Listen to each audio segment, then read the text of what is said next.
दोस्तों, आपका एक बार फिर से स्वागत है आपके अपने चैनल ज्ञानदीप में।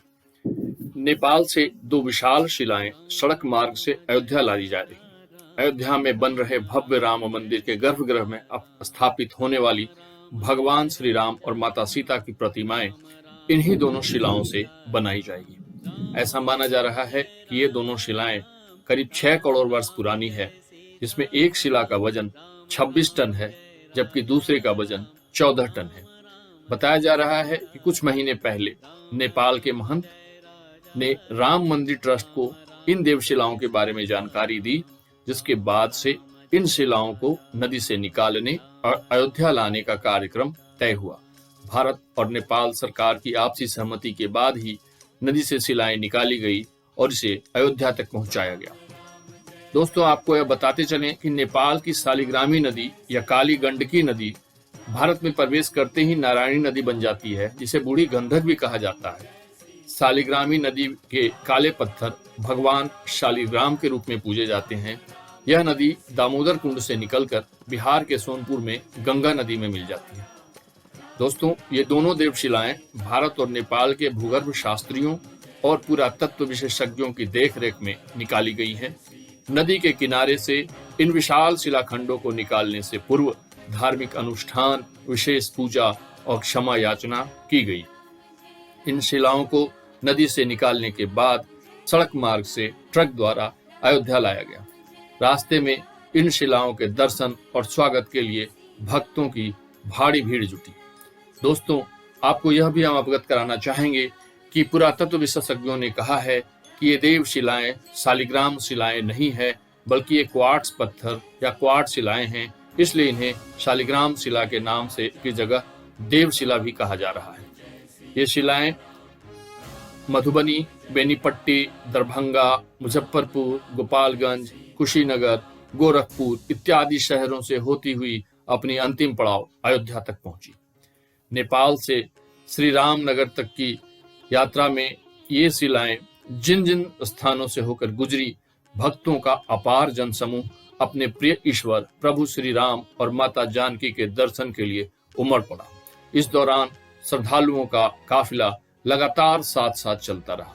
श्री राम और माता के जयकारों, भजन, आरती इत्यादि की गूंज दूर दूर तक सुनाई देती रही। क्या युवा, क्या वृद्ध, क्या पुरुष, क्या महिला, क्या बच्चे, क्या बूढ़े, बस सब के सब राममय हो जाना चाहते थे। इस भीड़ की कोई जाति नहीं। लोग भूल गए हैं अमीर गरीब का भेद। लोग भूल गए अपनी जाति, गोत्र। उन्हें बस इतना याद है कि उनके गांव और शहर से होकर उनके प्रिय श्री राम और माता सीता जा रहे हैं। सब उस क्षण के भागी बनना चाहते हैं जो भारत का एक सुंदर इतिहास बनने को तैयार है। 500 वर्ष की प्रतीक्षा और असंख्य पीढ़ियों की तपस्या ने हमें यह सौभाग्य दिया है। हृदय में प्रभु श्री राम और माता सीता, जिह्वा पर जय श्री राम का उद्घोष, मुख पर प्रसन्नता और आंखों में खुशी के आंसू, मानो उन्हें सब कुछ बस एक पल में प्राप्त हो गया और अब शायद बैकुंठ धाम भी उनके लिए बेमानी हो गया। कोई भजन गा रहा है तो कोई शिलाओं पर पुष्प अर्पित कर रहा था, कोई उन पर तिलक लगा रहा था तो कोई इनकी आरती उतार रहा था। स्त्रियां हाथ में जल अक्षत लेकर सुबह से खड़ी हैं सड़क के किनारे। ट्रक सामने आता है तो भाव विभल होकर दौड़ पड़ती हैं। उसके आगे छलछलाई आंखों से निहार रही है उन शिलाओं को। वो निहार लेना चाहती है अपने आराध्य देव को इन पत्थरों में। सबको एक सूत्र में जोड़ देने की यह शक्ति केवल और केवल सनातन धर्म में है और मेरे श्री राम में है और मेरी माता सीता में है। यह देवशिला यात्रा सनातनी धर्म के पुनर्जागरण का एक नया इतिहास बनाने जा रही है। लाखों की संख्या में श्रद्धालु सड़क के दोनों ओर इन शिलाओं पर पुष्प वर्षा कर रहे हैं।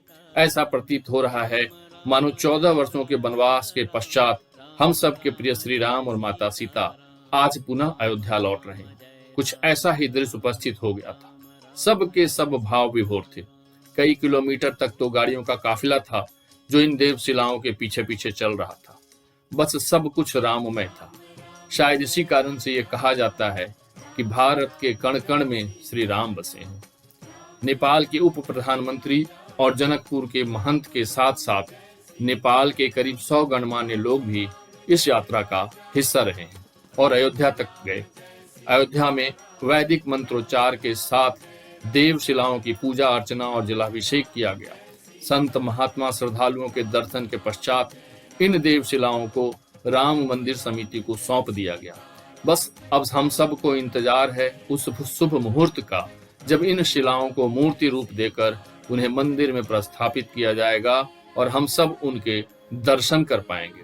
दोस्तों, यह वीडियो अब यहीं समाप्त करने की आज्ञा चाहूंगा। अगर आपको यह वीडियो अच्छा लगा तो उसे लाइक करें, चैनल को सब्सक्राइब करें और अपने कमेंट जरूर डालें। आज के लिए बस इतना ही। आपसे मिलते हैं जल्द ही अपने अगले वीडियो में। तब तक प्रेम से बोलते रहिए, गुनगुनाते रहिए। जय सिया राम, जय जय सिया राम। धन्यवाद।